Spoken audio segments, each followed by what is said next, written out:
Fellow tennis nerds, I hope all is well. I hope you're watching the Australian Open, as am I. I've not been lucky with my predictions, let's call it luck, but it's been fun to watch. There's been a lot of 5-set matches on the men's side, and there's been a truckload of upsets on the women's side.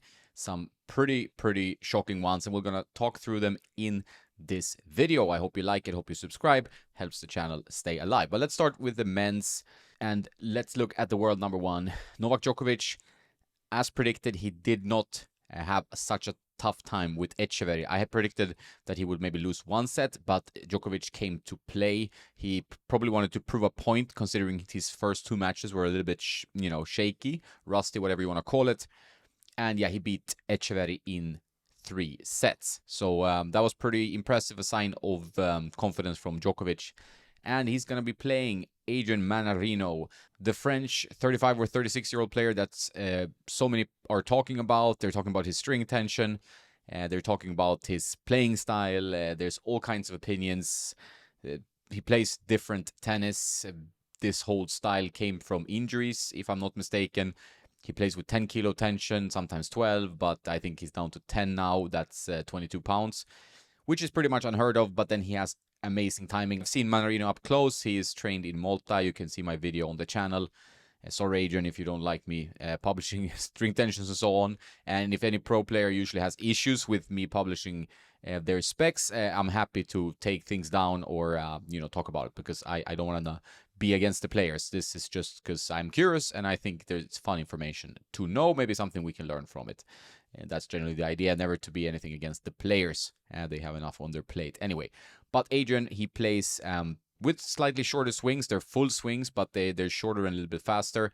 And he uses the tension to his advantage, especially in the match against Shelton, which he won in 5 sets. I thought it would be a 5-setter. I predicted that in my previous video, but Adrian got it done. Very impressive how his body holds up. We'll see how it goes against Djokovic, but he managed to return Shelton's first serves well.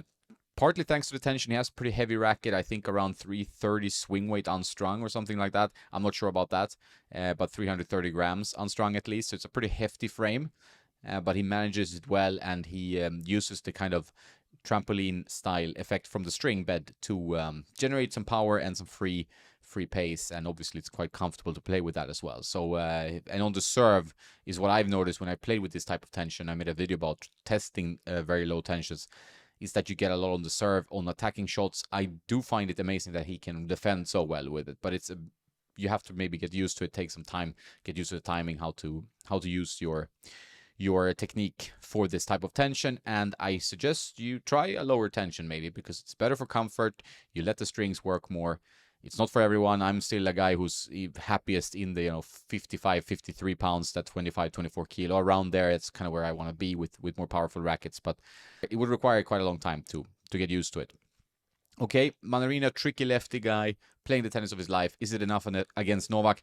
No, not the Djokovic we saw against Etcheverry. I don't think there's any chance for Mannarino in that matchup. Maybe he can steal a set, but it could also be, depending on how his body feels, an easy win for Novak. So I would say straight sets for Djokovic in this match, now that Mannarino has played 3 5-setters in a row and should be pretty tired. But obviously, using the low tension, his technique being a little bit more reactive helps him to save and conserve some energy. So I think that is pretty good. That's probably why he's also managing to play 3 5-setters in a row successfully. So now we're getting to some really hot matchups. Taylor Fritz, Tsitsipas, that's a great matchup in the 4th round. Really looking forward to that one. Neither player has been super impressive, but I thought that Tsitsipas' victory over Van Asch was a step in the right direction. And like Nick Kyrgios said, Tsitsipas might win this event, and I still think that's possible. That that when Tsitsipas plays well, he plays that kind of tennis where he attacks you, and if he's serving well, there's not that much you can do. You can, try your best to combat it. Guys like Novak, they find a way, but everyone else, they tend to struggle against such kind of an impervious force that Stefanos can be. Not seen so much from Taylor Fritz in terms of the level I know he can play. The Marochan match was pretty positive, but I'm still going to predict Tsitsipas in 4 sets in this match. Yannick Sinner, he had a pretty viral moment where he talked about his racket, which he didn't want to talk about or didn't know that much about. Both options are possible. I got a lot of messages about that. got tagged on Instagram in several videos. Happy to reply. He plays with a head speed MP, the Graphene Touch version. That's a little bit thinner beam. I think also a tad bit tighter string pattern on the 1619 racket. And he had some weight, so it's around 340 swing weight.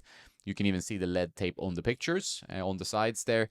And he strings very high because he said also in this interview with Courier that the ball's going to go to the sky and go long if he doesn't play with this kind of 60 pounds, 62 pounds.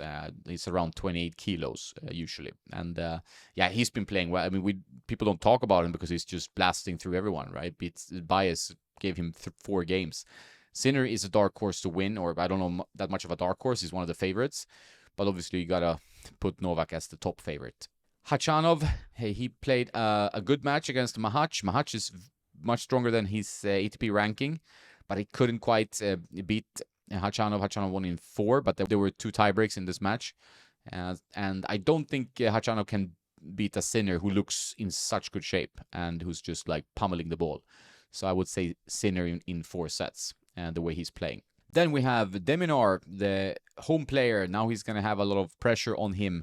I mean, he already has that, but he's really been managing that well, also blasting through his matches, winning in straight sets. Beat Kobolli very, very comfortably. But now he has a real challenge. He has Andrei Rublev in the 4th round. This would be a tough one. Rublev got through Korda in a bit of a surprising straight sets win. I mean, there were 1 tiebreak. But still, yeah, he was too good. I think Rublev is also one of those players that now can go further than the quarters. I said that before, but then he has Sinner in the next match if he wins against Deminar, which I think he will. I will say Rublev in 5 sets, being a little bit mentally stronger. Then we have the French wildcard, who's impressing quite a bit. I talked about his pure drive, his big strokes, beat Griekspoor very comfortably, 6-3, 6-3, 6-1, and now he's playing Hurkacz. So we will see. Maybe he can, create a little bit of an upset here. I do feel like Hurkacz is going to be the better player and is going to win in, I would say, 5 sets even. So let's say 5 sets to Hurkacz, who got throh Humbert in 4. So Hurkacz is a guy you don't talk so much about, but he's always dangerous with his kind of attacking game, good serve, and so on. So, yeah, he can go further. Grigor, I'm a Grigor fan, like his style. He was playing really well, but Nuno Borges from Portugal, yeah, played maybe the match of his life. Fell down on the court there afterwards, deservedly. Very impressive to beat Dimitrov in this form. Maybe not Dimitrov's best match, but still Borges is an up-and-coming player that can damage some really strong opposition, and he won in 4 sets. Last tiebreak there was a real nail biter, but he got it done. So well done to Borges. He doesn't get the best thank you note ever. He plays Daniil Medvedev, and Medvedev, after that 5-setter against Rusevori, where he looked completely down and out after 2 sets, he beat Aliassime straight sets. I thought he would win, but maybe not straights. But he showed that he's a man to count in for a title run. So he could also be a potential Australian Open Grand Slam winner. So he's going to beat Borges, in my opinion, in 4 sets. Then we go to Zverev. I told you that Zverev should get his stuff together in time for the Mikkelsen match, and he did. He was pretty impressive in this match and was not really in any danger. I mean, there was a second set tiebreak, but he got it done in straight sets. So Zverev is coming into form and playing better and better. He will play another player who's definitely in form, and that's Cameron Norrie, who was unusually aggressive against Casper Ruud, and I think that was a very smart strategic move to take time away from Ruud, so he doesn't have time to build up points and get into the groove with his massive topspin. So I think he really caught him off guard a bit, and that really led to the match win in 4 sets. Zverev Norrie, tough match. I would say Zverev in 4 sets. I think he's the better player and should be in the quarterfinals. Then we have Miomir Kecmanovic, who's going to play Alcaraz. Kecmanovic, he beat Tommy Paul. I thought it would be the other way around. He got it done in the 5th set. Tommy Paul maybe ran out of gas because it was a 6-love 5th set, while the match was pretty hard fought before that. Kecmanovic versus Alcaraz. Alcaraz got like pretty much a bye because he had 6-1, 6-1, and then a retirement from Zhang, who was not healthy. Not sure what injury it is 100%, but yeah, he couldn't keep on playing. Alcaraz should beat Kecmanovic, I think, in 4 sets. but Alcaraz is also in form. So I think there you have my predictions there. I think on the men's side, we're really getting down to the crunch time now, soon quarterfinals. In the first week of a Grand Slam, you feel like, oh, this is never going to end. There's so many matches, so much happening, but now we're getting closer and closer. But let's have a look at the women's singles, where the field is more open than ever. So I watched this morning that I'm talking to you here in Spain. I am right now. I watched Swiatek, who won the first set against talented Noskova from Czech Republic. I mean, Czech Republic has so many good tennis players, especially on the women's side. And lost the second set. And in the third set, she was a breakdown, got the break back. It did look like a really all over the place performance from Swiatek. I mean, she couldn't really put the balls in with confidence. And I did struggle to understand why she didn't try to hold off. Maybe because Noskova was playing too well, because she was playing maybe her best match of her life. But yeah, she was playing very good tennis, but still, I felt like Swiatek should have changed something, because she felt like she was going hard for winners and hitting with a lot of energy, but missing long a lot. And it wasn't like a clean Australian Open performance from Swiatek for some reason. All the matches were pretty tough. The Ken one was a bit easier, but yeah. So I'm not super surprised that she loses to Noskova. Very impressed by Noskova, but it wasn't shocking. I think Noskova will have a hard time against Svitolina, who's playing great. Saw part of her match against Golubic, one-handed backhand player on the women's side there. Svitolina started 3-0 and they didn't really let off her gas. Looks really pumped, really energetic and focused, and I think she should beat Noskova. I would predict straight sets in that match. Ostapenko, I thought she would beat Azarenka. 6-1, 7-5. Pretty impressive straight set win. Azarenka is a veteran in the game, and she showed that, like, good experience. But she will have a tough one now against Yastremska, who got through Navarro in 3 sets. I think Yastremska will be a tough opponent for Azarenka, and I would predict Yastremska in 3 sets. She's playing really, really good tennis. I did predict correctly that Paolini would beat Blinkova. It's tough to go from, beating Rybakina 22-20 in the longest tiebreak in Grand Slam history, I think. And then to have the energy to play another match and not be maybe so much of an underdog that you can just relax and go for it. So she ended up losing 7-6, 6-4 to Paolini. So Paolini in the 4th round against Kalinskaya, who beat, surprisingly to me then, Sloane Stephens in a tough match. Sloane got the first tiebreak 10-8, but then kind of the air got out of her system. I don't know what happened, but the 6-1, 6-4, Kalinskaya, an impressive performance from her so far, another strong Russian player. But Paolini would still be my favorite in the match against Kalinskaya. I would say Paolini in 3 sets there. Then we have the Chinese players, have played a real marathon, 6-4, 2-6, 10-8 in the match tiebreak to Zheng. And Zheng is now going to play Ocean Dodin, who beat Clara Borel, who, upset Pegula. But here there's no continuum in this draw. It's just like one player beats, a top seed, and then they lose the next match. So that seems to happen. Zheng is strong. I think she will beat Dodin. I mean, she is a 12th seed player, so should definitely put a warning finger on her to go even further. So should beat Dodin. I would say straight sets in that match. Avanesian, as I predicted, lost to Kostyuk. Kostyuk playing great tennis at the moment in 3 sets. We'll play another Russian player in Timofeyeva, who surprisingly beat Haddad Maya, so another seed that's out of the event.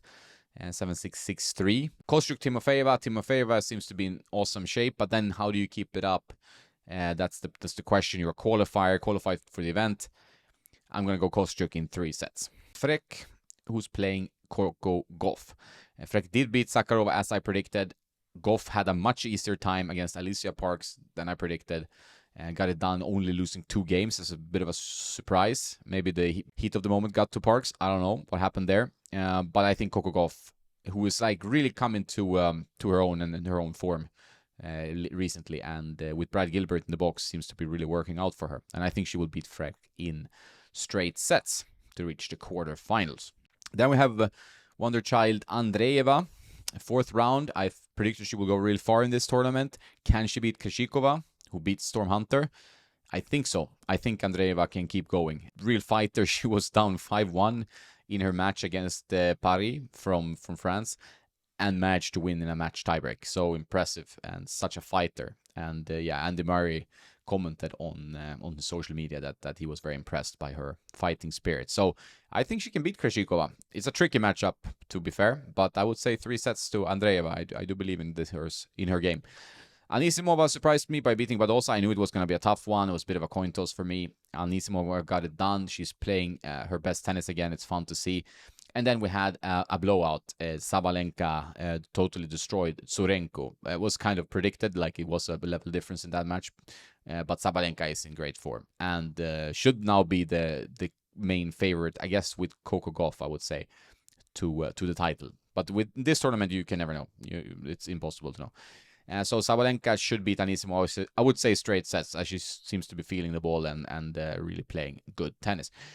So there you have the 4th round predictions. It's been a fun tournament to watch. A lot of good tennis played. Impossible to predict. That's just how it is. That's the nature of tennis. But it is also fun that there are some things happening all the time. But the women's draw this year was more open than I've seen before. Talking about Badosa and Anisimova, I made a video about the Steam 100 BLX Pro Stock racket that you can watch on this channel if you haven't watched it already. It's a great racket. I really like it and it's very popular on the WTA Tour. That's it for today. I hope you enjoyed it. More stuff on tennisnerd.net with predictions, odds, and so on, and gear, of course. More pro player racket videos come as well.